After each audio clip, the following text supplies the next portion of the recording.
दोस्तों, आप देख रहे हैं स्टडी पॉइंट यूट्यूब चैनल। आज हम हिंदी का एक महत्वपूर्ण टॉपिक हिंदी साहित्य का इतिहास इसके बारे में पढ़ेंगे। एग्जाम में इससे संबंधित बहुत से क्वेश्चन पूछे जाते हैं, तो शुरू करते हैं आज की वीडियो। हिंदी साहित्य का इतिहास। हिंदी साहित्य के इतिहास को 4 भागों में बांटा गया है: आदिकाल, भक्तिकाल, रीतिकाल और आधुनिक काल। आदिकाल का समय है 1000 ईस्वी से 1350 ईस्वी तक, और भक्ति काल का समय है 1350 से 1650 ईस्वी तक, और तीसरा है रीतिकाल। रीतिकाल का समय है 1650 से 1850 ईस्वी तक, और लास्ट में है आधुनिक काल। इसका समय है 1850 ईस्वी से अब तक। तो आदिकाल का समय है 1000 से 1350, मतलब 350 ईस्वी तक आदिकाल रहा। इसके बाद है भक्तिकाल। भक्तिकाल 1350 से 1650 ईस्वी तक रहा, 300 साल। और तीसरा है रीतिकाल। रीतिकाल 1650 से 1850 ईस्वी तक रहा, 200 साल।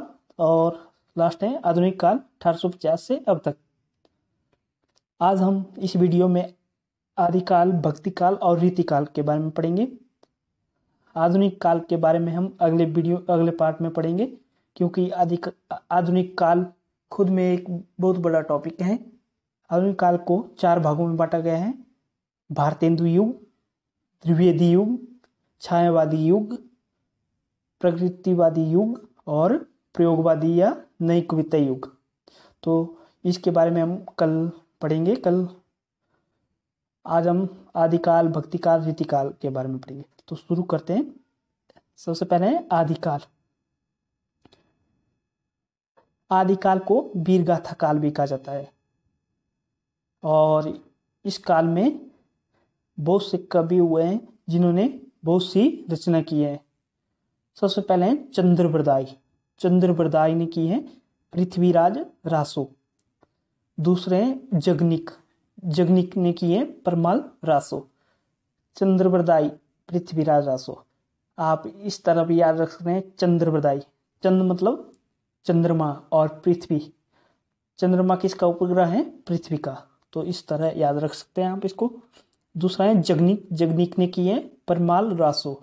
और तीसरा है नरपति नाला, इसने की है विश्वदेव रासो की रचना। दलपति विजय, इसने की है खुमान रासो। और अगला है अमीर खुसरो। अमीर खुसरो ने की है खुसरो की पहलियां। और अगला है विद्यापति ने की है पदावली की रचना।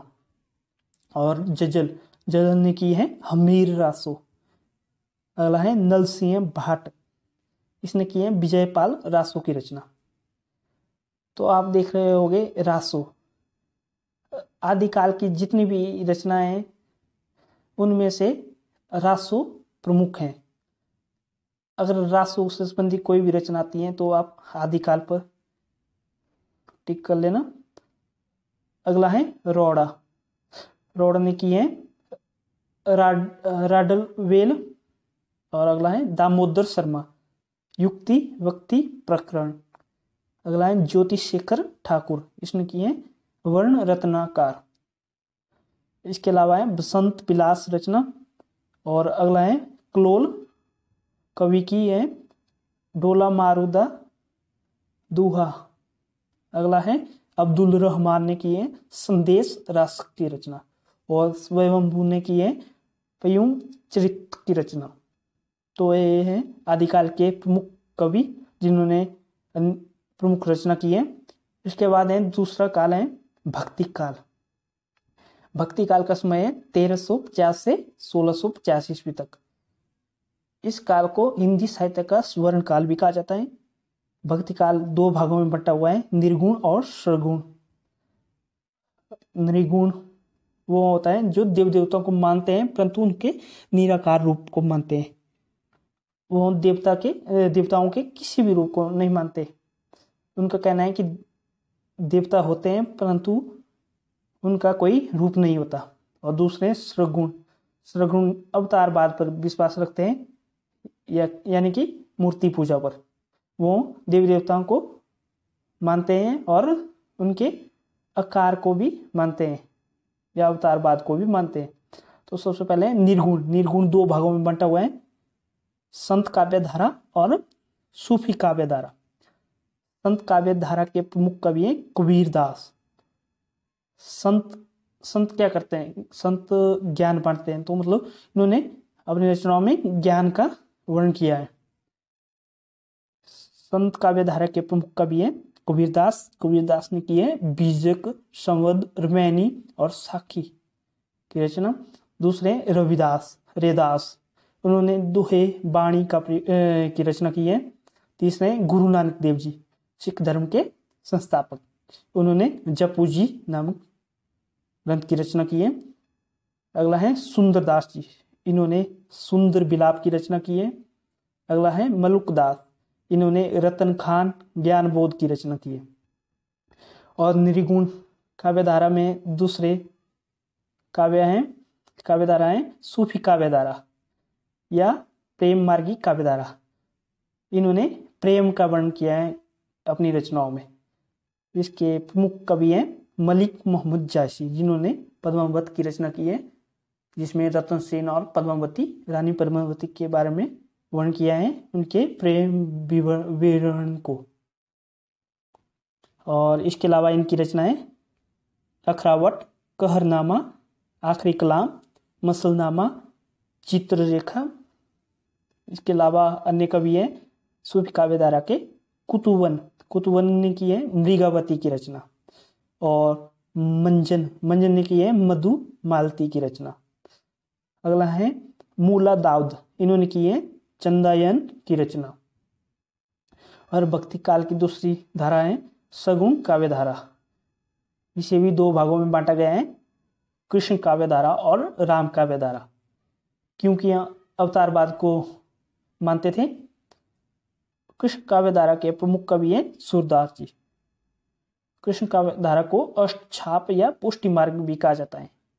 सूरदास जी ने साहित्य लहरी, सुर सारावली, सुर सागर और भ्रमर गीत नामक रचना की है।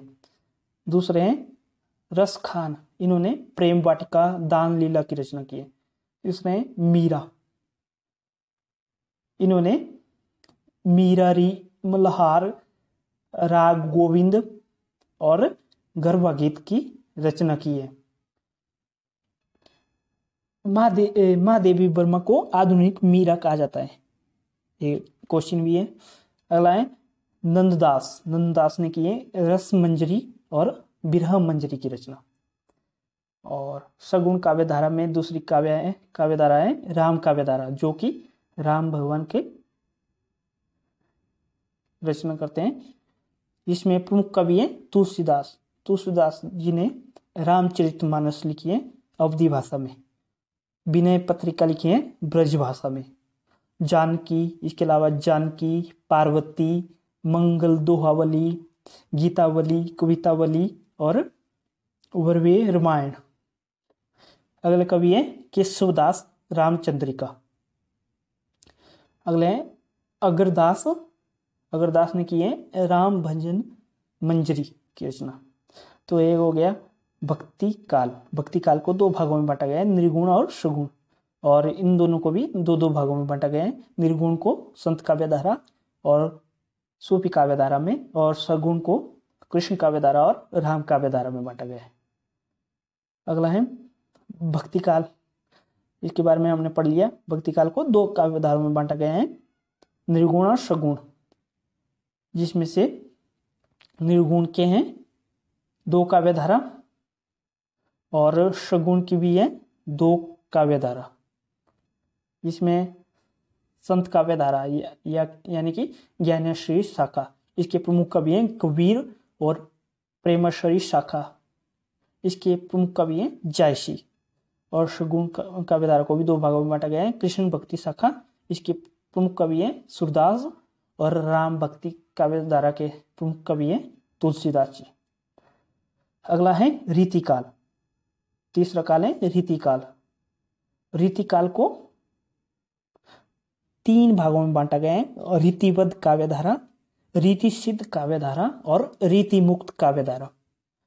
रीतिकाल का काल है 1685 ईस्वी से 1885 ईस्वी तक 200 वर्ष तक रीतिकाल का वर्णन किया गया है। सबसे पहले है रीतिबद्ध काव्यधारा, जो कि रीतिबद्ध मतलब रीति में बंधे हुए थे, रीति के अनुसार उन्होंने अपनी रचना की है। इसके प्रमुख कवि हैं केशवदास जी। केशवदास जी ने किए कवि प्रिया, रसिक प्रिया, रामचंद्रिका, विज्ञान गीता आदि रचनाएं। और दूसरे हैं पद्माकर। पद्माकर ने किए पद्माभरण, गंगा लहरी, जगद और विनोद। तीसरे हैं सेनापति। ये रीतिबद्ध काव्यधारा के प्रमुख कवि थे। और दूसरे हैं रीति सिद्ध काव्यधारा, जिन्होंने रीति को सिद्ध करके बताया और अपनी रचनाएं की है। इसमें सबसे पहले आते हैं बिहारी। इन्होंने बिहारी सतसई नामक रचना की है। इन्होंने एकमात्र रचना की है बिहारी सतसई। इसमें 713 दोहे हैं। यह रीति काल के प्रमुख कवि माने जाते हैं। और दूसरे हैं रसनिधि। इन्होंने रत्न हजारा नामक रचना की है। और तीसरी धारा है रीति मुक्त काव्यधारा, जिन्होंने रीति से मुक्त होकर अपनी रचना की है। इसमें सबसे पहले आते हैं घनानंद जी, जिन्होंने सुजान सागर, घनानंद कवित और सुजान हित। सुजान घनानंद की प्रेमिका थी, जिन्होंने घनानंद जी को धोखा दे दिया था। उसके बाद उन्होंने रचना की सुजान के नाम पर। और अगले कवि हैं बोधा, जिन्होंने इश्क नामक की रचना की है। और तीसरे हैं आलम, जिन्होंने आलम केली नाम रचना की है। और चौथे हैं ठाकुर, जिन्होंने ठाकुर ठस्क नाम रचना की है। और अगले कवि हैं द्विज देव, जिन्होंने श्रृंगार बत्तीसी, श्रृंगार चालीसी और श्रृंगार लतिका नामक ग्रंथ की रचना की है। आज हमने 3 कालों के बारे में पढ़ा, आदिकाल, भक्तिकाल और रीतिकाल, और इनके प्रमुख कवि और रचनाओं के बारे में पढ़ा। इसके अगली वीडियो में हम पढ़ेंगे आधुनिक काल के बारे में, जो कि एक अलग टॉपिक है और आधुनिक काल को 5 भागों में बांटा गया है। तो आज की वीडियो यहीं समाप्त होती है। धन्यवाद।